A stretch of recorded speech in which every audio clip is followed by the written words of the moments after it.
6 years earlier, I opened the door to the administration office and walked the roll sheet to the secretary's desk before I turned and head back to class. She stops me with the question, "You are in Mr. Clayton's senior English class, aren't you, Miles?" "Yeah," I replied to Mrs. Borden. "Need me to take something to him?" The phone on her desk rings and she nods, picking up the receiver.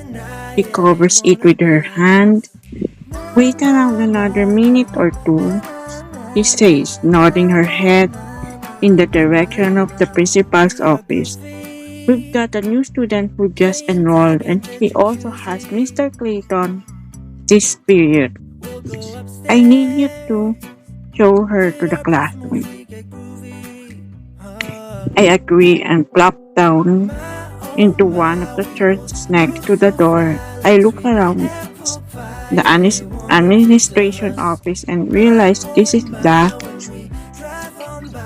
first time in the 4 years I've been in high school that I've ever sat in one of these seats, which means I've successfully made it 4 years without being sent to the office. My mother would have been proud to know that, although it left me kind of disappointed in myself. Attention is something every male in high school should accomplish at least once. I have the rest of my senior year to achieve it, though, so there's that to look forward to.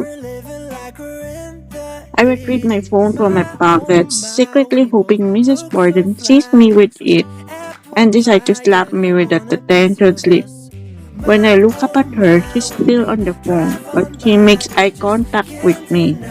She simply smiles and goes about her secretarial duties.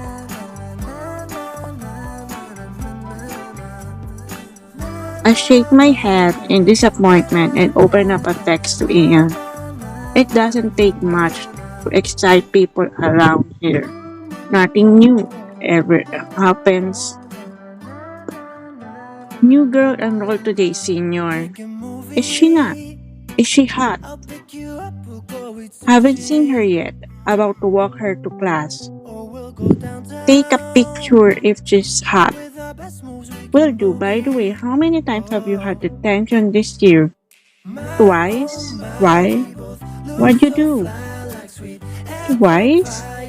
"Yeah, I need to level it up a little before graduation. I should definitely turn in some homework late this year. I'm pathetic." The door to the principal's office opens, so I close my phone. I slide it into my pocket and look up. I never want to look down again. "Miles is going to show you the way to Mr. Clayton's class, Rachel." Mrs. Borden points Rachel in my direction and she begins to walk toward me. I instantly become aware of my legs and their inability to stand. My mouth forgets how to speak. My arms forget how to reach out to introduce the person they are attached to. My, my heart forgets to wait and get to know a girl before it starts to claw its way out of my chest to get to her. Rachel, Rachel, Rachel, Rachel, Rachel. It's like a poetry, like prose and love letters and lyrics, cascading down the center of a page. Rachel, Rachel, Rachel. I say her name over and over in my head because I'm positive it's the name of the next girl I will fall in love with. I'm suddenly standing, walking toward her. I might be smiling, pretending I'm not affected by those green eyes that I hope will one day be smiling just for me. Or that red as my heart hair that doesn't look like it's been tampered with since God created specifically with her in mind. I'm talking to her. I tell her my name. I smile. I tell her she can follow me and I'll show her the way to Mr. Clayton's class. I'm I'm staring at her because she hasn't spoken yet, but her nod is the nicest thing a girl has ever said to me. I ask her where she's from, and she tells me Arizona. Phoenix, she specified. I don't ask her what brought her to California, but I do tell her my father does business in Phoenix a lot because it owns a few buildings there. She smiles. I tell her I've never been there, but I'd like to go one day. She smiles again. I think she says it's a nice town, but it's hard to understand her words when all I hear in my head is her name, Rachel. I'm gonna fall in love with you, Rachel. Her smile makes me want to keep talking. So I ask her another question as we pass Mr. Clayton's room. We keep walking. She keeps talking because I keep asking her questions. She nods some. She answers some. She sings some. Or it sounds that way. We get to the end of the hallway right when she says something about how she hopes she likes this school because she wasn't ready to move away from Phoenix. She doesn't look happy about the move. She doesn't know how happy I am about the move. Where's Mr. Clayton's classroom? She asked. I stare at the mouth that just delivered the question. Her lips aren't symmetrical. Her top lip is slightly thinner than her bottom lip, but you can tell until she talks. When words come out of her mouth, it makes me wonder why words are so much better coming from her mouth than any other mouth. And her eyes? Just know her eyes aren't seeing a prettier, more peaceful world than all the other eyes. I stare at her for a few more seconds, then I point behind me and tell her we passed Mr. Clayton's classroom.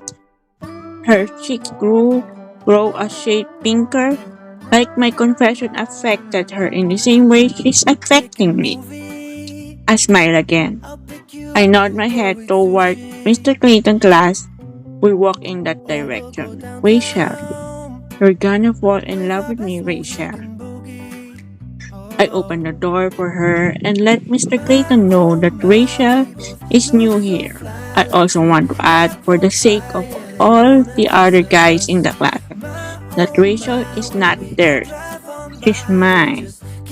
But I don't say anything. I don't have to, because the only one who needs to be aware that I want Rachel is Rachel. He looks at me and smiles again, taking the only empty seat all the way across the room. Her eyes tell me she already knows she's mine. It's just a matter of time. I want to text Ian and tell her she isn't hot. I want to tell him she's volcanic, but he would laugh at that. Instead, I discreetly take a picture of her from where I'm seated. I send the picture in a message to Ian that says she's gonna have all my baby. Mr. Clayton begins class. Mouth Archer becomes obsessed. I met I met Rachel on Monday. It's Friday. I've said nothing to her since the day we met. I don't know why. We have three classes together. Every time I see her, she smiles at me like she wants me to talk to her. Every time I work up the courage, I talk myself down. I used to be confident. Then Rachel happened.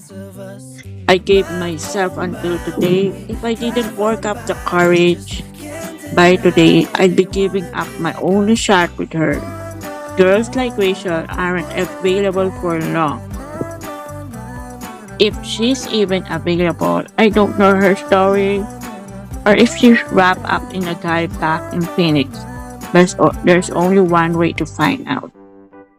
I'm standing next to her locker, waiting for her. She exits the classroom and smiles at me. I say hi when she walks up to her locker. I noticed that same subtle change in her skin color. I like that. I asked how her first week was. She tells me it was fine. I asked her if she made any friends, and she shrugged as she says, "A few." I smell her softly. She notices anyway.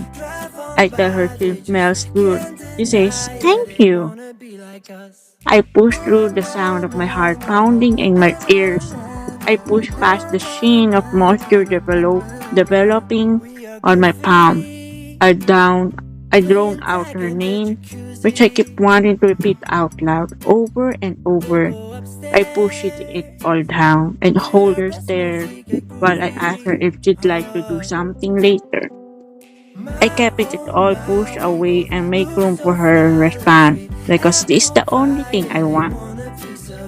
I want that nod, actually, the one that doesn't require words.